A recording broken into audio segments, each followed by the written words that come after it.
Right. మనం ఈ road చూస్తున్నాం కదా. ఆంధ్రప్రదేశ్లో ఈ రోడ్డు కొత్తగా వేయడం జరిగింది. ఇది అంటే గత ప్రభుత్వంలో ఎక్కడా కూడా రోడ్లు పడలేదు, కానీ కొత్త ప్రభుత్వం రాగానే మంచి రోడ్లు వేస్తుంది. ఇది రాష్ట్రం అంతా వేస్తుంది కదా, కొత్తగా ఏం చూపిస్తున్నారు అనుకుంటున్నారా? ఇది పులివెందుల జగన్మోహన్ రెడ్డి గారి ఇలాకాలో వేసినటువంటి రోడ్డు. ఆయన రాజకీయ చరిత్రలో, వాళ్ళ నాన్న వాళ్ళ తాతల రాజకీయ చరిత్రలో ఇప్పటి వరకు ఆ రోడ్డు పడలేదంట.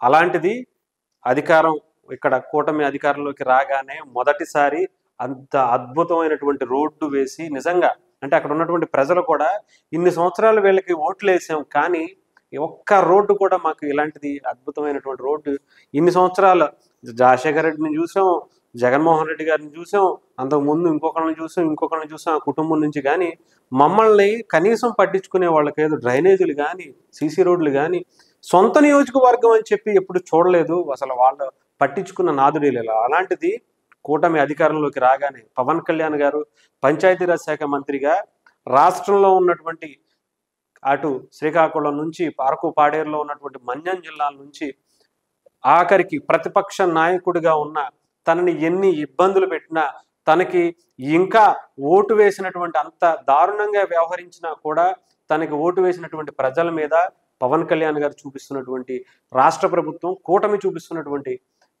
ఆయనకి ఎంత ఇష్టమో చూడండి. ప్రజలంటే ఎవరు ఎలాగైనా పోనవండి, అక్కడ ఉన్నటువంటి ప్రతిపక్ష నాయకుడైనా కానివ్వండి, ఇంకొకరినైనా కానివ్వండి, కానీ ప్రజల్ని ఇబ్బంది పెట్టకూడదు, ప్రజలకు కావాల్సినవి నేను చెయ్యాలి అని చెప్పి పవన్ కళ్యాణ్ గారు రోడ్డు వేసి చూపించినటువంటి పరిస్థితి. సో ఇలాంటివి డెఫినెట్గా చాలా తక్కువ కనిపిస్తూ ఉంటాయి.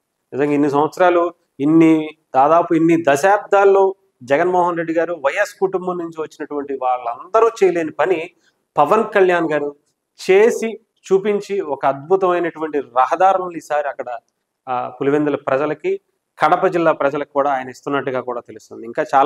ఇంకా చెప్పాలంటే కొన్ని ఫ్యాక్టరీలు కూడా అటు సోలార్కి సంబంధించి ఇంకొకటికి సంబంధించి చాలా వరకు కూడా అక్కడికి డ్రోన్స్కి సంబంధించి కూడా అక్కడికి పెట్టడానికి వెళ్తున్నట్టుగా కూడా తెలుస్తుంది.